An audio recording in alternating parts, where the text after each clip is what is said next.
Au début, on voulait faire un film sur la vie sous la charia, parce que ça nous intéressait pour différentes raisons. Moi, parce que j'avais fait un film en 2000 sur les talibans, qui est le seul film qui existe sur eux, qui s'appelle L'opium des talibans, sur la vie quotidienne finalement sous les talibans, et qui montrait comment ce pays qui était officiellement très respectueux du Coran produisait 85% de l'opium mondial. Et Lémi Moussalem est journaliste mauritanien et a donc beaucoup été dans les zones où est AQMI, Al-Qaïda au Maghreb islamique, et donc aussi ça m'intéressait beaucoup le Tombouctou, et il y avait des contacts. Donc moi j'avais déjà été à Tombouctou à plusieurs reprises, et donc on a décidé de faire ça au moment où la ville était occupée par AQMI, le Moudjahou et Ansardine, qui sont trois groupes liés à Al-Qaïda.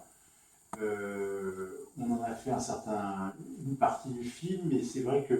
comme est survenue l'opération Serval,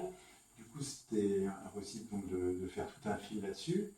Et du coup, on a décidé d'élargir le film à ce qu'il y a dans la tête, si je puis dire, des salafistes, qu'ils soient djihadistes ou autres.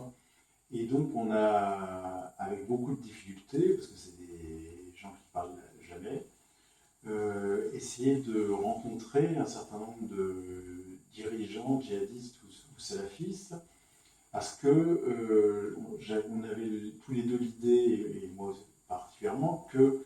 on ne disait pas la réalité sur les salafistes. On présentait les gens qui faisaient des attentats comme des déséquilibrés, comme des loups solitaires, comme une secte, comme un petit groupe. Et je savais par expérience, et lui aussi, que ça n'était pas vrai, que c'était beaucoup plus que ça, une galaxie, et une pensée, qu'on le veuille ou non, c'est une idéologie, et que du coup, ça devenait intéressant d'enquêter là-dessus et d'entendre cette parole, ce qui veut dire en rien la justifier ou même la comprendre, c'est simplement l'entendre pour voir à quel point ce sont des gens qui sont différents de l'image qu'on en donne souvent à la télévision, qui est celle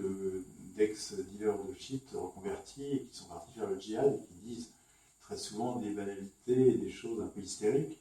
Donc on voulait aller beaucoup plus loin dans cette enquête.